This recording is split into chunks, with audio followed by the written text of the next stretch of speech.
Bismillahirrahmanirrahim. Assalamualaikum warahmatullahi wabarakatuh. Ardayga kusoo dhawaada English grade 8 buugga fasalka 8aadka.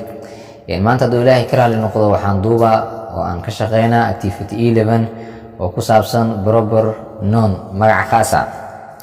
Proper noun wax kale lagama wado, magacyada khaaska ee dadku leeyihiin ayaa waxaa la dhahaa, ama meelaha ay leeyihiin waxaa la dhahaa proper noun.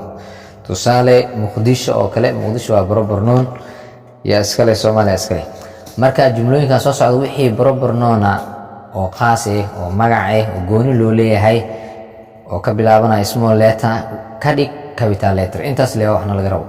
Rewrite, dib u qor this sentence, jumladahan using adigoo isticmaalayo capital letters, xarfo waaweyn, for all proper nouns, dhammaan magacyada khaaska ah oo macna example. tusaale number 1, I aniga live waxaan ku noolahay in the rural area, meelaha baadiyaha of Bakool region ee gobolka Bakool. saas daraadeed jumladan waxaa ku jira hal proper noun oo ah Bakool. marka jumlada anagoo dib u qoreyno Bakoolna ka dhigayno mid ku bilaabanaysa capital letter waxay noqonay I aniga live waxaan ku noolahay in the rural area meelaha baadiyaha of Bakool region ee gobolka Bakool.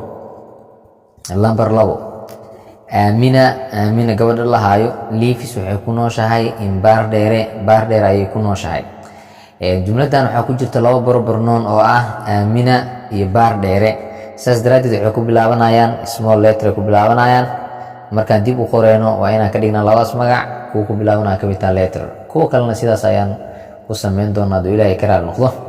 Aamina gabadha lahaayo lives waxay ku nooshahay in Baardheere ayay ku nooshahay. inta mar walba waxay faa'iideysaa gudaha ama dhexda ayay faa'iideysaa. number 3, muslimiinta don't go ma aadaan to work, shaqo ma aadaan on Friday, jimcadii ma aadaan. saas daraadeed Friday hadda laga rabaa in laga dhigo capital letter, maxaa yeelay muslim waa laga dhigay capital letter. muslim waxay noqonaysaa jawaabta muslimiinta don't go ma aadaan to work, shaqo ma aadaan on Fridays, jimcadii ma aadaan, shaqo ma aadaan. marka Friday xarafka la weynina capital letterka. number 4, my step father's name, magaca adeerkayga is Dr. Ali, waa Dr. Ali. proper noun ku jira jumladan wuxuu noqonaa Dr. iyo Ali. dr waxaa laga dhigaa capital, Ali edisna waxaa laga dhigaa capital. marka jawaabta waxay noqonaysaa my step father's name, magaca adeerkayga is Dr. Ali, waa Dr. Ali. step fatherkan waxaa laga wadaa adeerka qabo hooyo ama hooyada kaasoo aanan ahayn aabahaaga saxda ah. number 5, the Somali Commercial Chamber, ururka ganacsiga Soomaaliya, will be reopened, waxaa dib loo furi doonaa on 1 Agosto 2019, 1 Agosto 2019. marka jumladan proper nounka ku jiro waa Somali Commercial Chamber iyo Agosto, intaba waxaa laga dhigaa xarfaha ay ku bilaabanayaan capital letter. jawaabtu waxay noqonaysaa the Somali Commercial Chamber, ururka ganacsiga Soomaaliya, will be reopened, waxaa dib loo furi doonaa 1 Agosto 2019, 1 Agosto 2019 ayaa dib loo furi doonaa.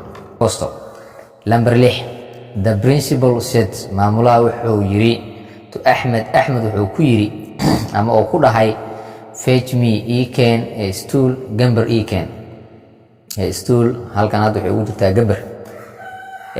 jawaabtu waxay noqonaysaa, horta jumladan waxaa ku jira hal proper noun oo ah Ahmed. saas daraadeed Ahmed waxaan ka dhigaynaa capital letter. the principal said, maamulaha wuxuu yiri to Ahmed wuxuu ku dhahay ama uu ku yiri fetch me, ken a stool, gambar ken. number 7, Hussein and Dahir, Hussein iyo Dahir will meet, waxay ku kulmi doonaan at Lido Beach, xeebta Lido ay ku kulmi doonaan.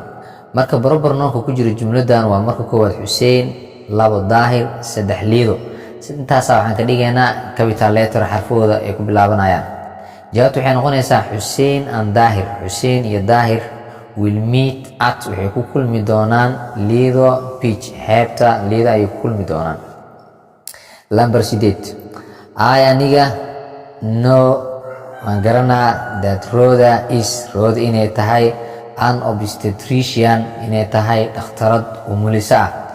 Obstetrician waxaa lahaa qofka ilmaha dhalintooda iyo waxyaabahaas bartay anaga u naqaano umuliso.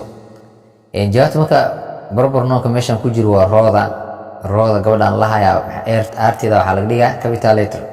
Jawaabtana waxay noqonaysaa aniga no waan garanaa that Rhoda inay tahay an obstetrician dhakhtarad umuliso ilmaha ama dhaliso ilmaha inay tahay. Lambar 9 my brother Abdi walaalkayga Abdi is dermatologist waa dhakhtar maqaarka.